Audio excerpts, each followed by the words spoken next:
भैया 4 नंबर का काम करना है तो भाई सारांश तो पढ़ने पड़ेंगे। तो इसी क्रम में अब नैतिक मूल्यानी चैप्टर का सारांश पढ़ लीजिए। सारांश आपको गद्यांश का अनुवाद पढ़ते पढ़ते भी समझ में आ जाता है, परंतु फिर भी लिखने का तरीका एक सही क्या हो सकता है वो हम आपको जरूर बताएंगे। चलो भाई, संक्षिप्त तरीके से समझो। देखिए, नैतिक मूल्यानी बहुत इंपॉर्टेंट है क्योंकि 2023 में 3 सेट में और 24 में 2 सेट में पूछा गया है। ठीक है, तो नैतिक मूल्यानी भी बहुत ज्यादा, कविकुलगुरु कालिदास के बाद नैतिक मूल्यानी ही दूसरे नंबर पे इंपॉर्टेंट है। सबसे पहला हेडिंग डालेंगे आप, नीति का स्वरूप और नीति ग्रंथ। आपने पढ़ा नयनम नीति, ले चलना ही नीति है।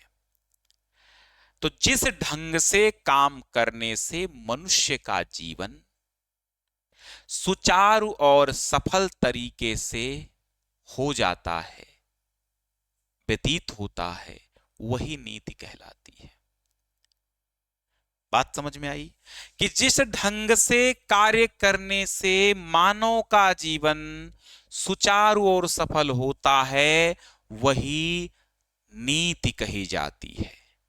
सुचारू और सफल होता वही नीति है। अब नीति के मूल्यों को ही नैतिक मूल्य कहा जाता है। ये नीति केवल मनुष्य समाज के लिए ही नहीं होती, बल्कि मनुष्यों, राजाओं एवं सभी के व्यवहार के लिए होती है। चाहे राजा हो, चाहे प्रजा हो, सबके लिए नीति बनाई जाती है। और नीति के चलने से, नीति के साथ चलने से, नीत्यानुसारेण चलनेन सबका कल्याण होता है। ठीक है, सर्वेषां कल्याणम भवति भवन्ति। तो नीति के साथ चलने से सबका कल्याण, सबका हित होता है। फिर नीति का स्वरूप आपको बताया, फिर नीति के ग्रंथ समझो। प्राचीन काल से ही नीतिकारों ने नीति वाक्यों की रचना की। किसी ने नीति ग्रंथ लिखे, किसी ने नीति वाक्य कहे, किसी ने सूक्तियां लिखी, किसी ने शेरो शायरी, किसी ने गजल कही। तो वही है, प्राचीन काल से ही नीतिकारों ने नीति वाक्यों की रचना की।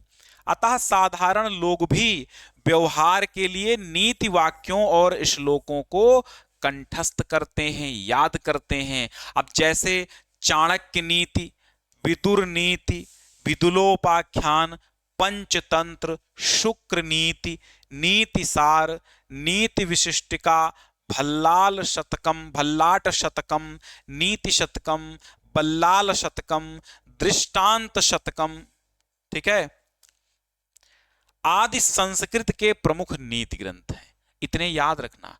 चाणक्य नीति, विदुर नीति, नीति बहुत सारी, शुक्र नीति, विदुलोपाख्यान, पंचतंत्र, नीति सार, नीति द्विषष्टिका, नीति द्विषष्टिका, भल्लाट शतकम, है ना, और दृष्टांत शतकम, बल्लाल शतकम, नीति शतकम, भर्तृहरि का, इत्यादि ग्रंथ जो हैं वो नीति ग्रंथ हैं। ये नीति ग्रंथ इसलिए बनाए गए कि मनुष्य इन नीति ग्रंथों को पढ़े और इनके पढ़ने के बाद नीति के अनुसार ही चले, और जिससे उसका जीवन सुचारू और सफल रूप से व्यतीत हो सके। ठीक है, अगली हेडिंग डाल लेना, नीति काव्य का मुख्य प्रयोजन। किसी भी राष्ट्र के साहित्य में उसके प्रारंभिक काल से ही ये विश्वास प्रचलित था कि नीति परितोष काव्य का एक मुख्य प्रयोजन है। यानी नीति परितोष अर्थात नीति, नैतिक संतुष्टि काव्य का एक मुख्य प्रयोजन है। तो नीति क्या है? काव्य का एक मुख्य प्रयोजन है। किसी भी राष्ट्र, किसी भी देश के साहित्य में उसके प्रारंभिक काल से ही ये विश्वास प्रचलित था कि नीति परितोष काव्य का एक प्रमुख प्रयोजन है। क्योंकि काव्य, कविता लिखने का कोई न कोई प्रयोजन होता है। प्रयोजन मतलब होता है बहाना कह सकते हो, है ना, लक्ष्य कह सकते हो। अगला लिखेंगे नैतिकता की आवश्यकता। भाई नैतिक आवश्यकता क्यों है? आप अपने दिमाग से सोचिए कि नैतिकता की आवश्यकता क्यों है। आप सोचिए कि संसार में अगर धर्म न होता, संसार में नीति न होती, समाज में संस्कृति नहीं होती, सदाचार न होता, सभ्यता न होती, तो क्या होता? मनुष्य मनुष्य नहीं रहता। इसीलिए मनुष्य पशुओं से अलग हो जाता है। वन अन्यथा मनुष्य और पशुओं में क्या अंतर रहता? कोई अंतर नहीं रहता। ये नीति ही है, ये सदाचार ही है जो हम मनुष्यों को पशुओं से एकदम अलग बनाता है। तो नैतिकता की आवश्यकता क्यों है? नैतिक मूल्यों से व्यक्ति की सामाजिक प्रतिष्ठा बढ़ती है। नैतिकता से ही व्यक्ति का, समाज का, देश का, गांव का और विश्व का कल्याण होता है, विश्व के तमाम देशों का कल्याण होता है। नैतिक आचरण से ही मानव में त्याग, तप, विनय, सत्यनिष्ठा, न्यायप्रियता आदि अनेक गुणों का विकास होता है। किससे होता है? नीति से ही होता है, नैतिक आचरण से ही होता है। क्या होता है? देखिए, एक बार में अगर समझ में ना आए तो वीडियो बैक करके 2 बार देख लो, सब आ जाएगा। नैतिक आचरण से ही मानव में त्याग, तप, विनय, सत्य, न्यायप्रियता आदि गुणों का विकास होता है। इसके साथ ही व्यक्ति और समाज ईर्ष्या, यहां पर क्या लिखेंगे? ईर्ष्या लिखेंगे भाई। व्यक्ति और समाज ईर्ष्या, द्वेष, छल, कलह आदि दोषों से मुक्त होते हैं। दूसरों का हित नैतिक आचरण का मुख्य उद्देश्य है परहित, क्योंकि तुलसीदास जी ने भी कहा कि परहित सरिस धर्म नहीं भाई, पर पीड़ा सम नहीं अधमाई। कि दूसरों के हित से, दूसरों का हित करने के समान कोई धर्म नहीं है और दूसरों को पीड़ा पहुंचाने के समान कोई नीचता नहीं है। इसलिए दूसरों को हमेशा सुख देने की कोशिश करो। तो नैतिक आचरण का मुख्य उद्देश्य परहित साधन है। नैतिक आचरण से युक्त मनुष्य अपनी हानि करके भी दूसरों का कल्याण करता है। समाज में प्रचलित रूढ़ियां सबके हित के लिए नहीं होती, इसलिए प्रबुद्ध विद्वान उसका विरोध करते हैं और नवीन आदर्श स्थापित करते हैं। परंतु परंतु परंतु उनके ऐसा करने पर भी नैतिक मूल्यों में कोई परिवर्तन नहीं होता। यानी प्रबुद्ध और विद्वान उसका विरोध करते हैं जो समाज में प्रचलित रूढ़ियां होती हैं, और वो सबके हित के लिए नहीं होती हैं। तो इसीलिए विद्वान ऐसी रूढ़ियों का विरोध करते हैं जो सबके लिए हितकारी नहीं होती हैं।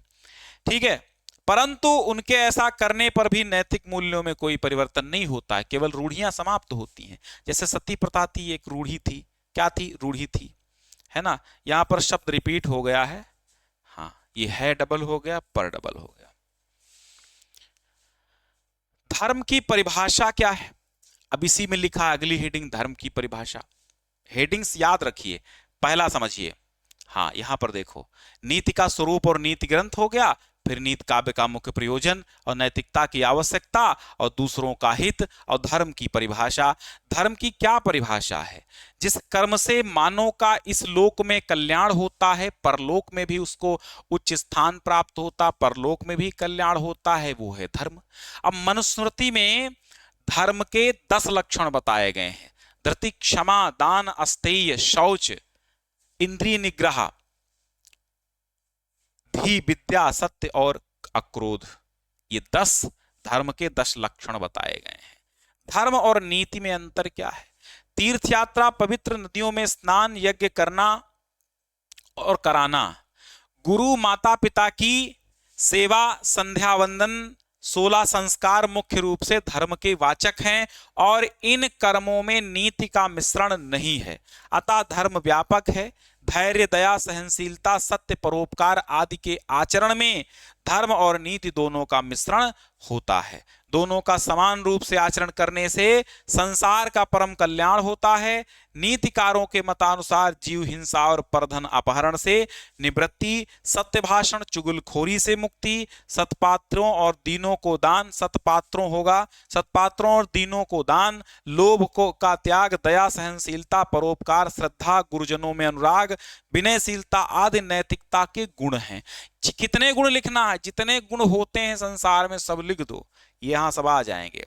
यानी लोभ का त्याग कर दो, ईमानदारी से रहना, दया, सहनशीलता, परोपकार, सदाचार, शिष्टाचार, न्यायप्रियता, दयालुता, अनेक गुण, गुरुजनों में अनुराग, विनयशीलता आदि नैतिकता के ही गुण हैं और नैतिकता के आचरण से ही आते हैं। ठीक है, तो ये नैतिक मूल्य का हो गया। यहां तक एक लाइन और पढ़िए। अतः व्यक्ति को नैतिक आचरण करके अपना समाज का, देश का और विश्व का कल्याण करना चाहिए, क्योंकि सबका कल्याण नैतिकता के आचरण से ही हो जाता है। क्लियर? तो अगला इसके बाद क्या पढ़ेंगे, चौथा चैप्टर आता है। चौथा चैप्टर कौन है देख लो भाई, विश्व कवि रविंद्रा। ठीक है, तो नेक्स्ट है विश्व कवि रविंद्रा होगा। ठीक।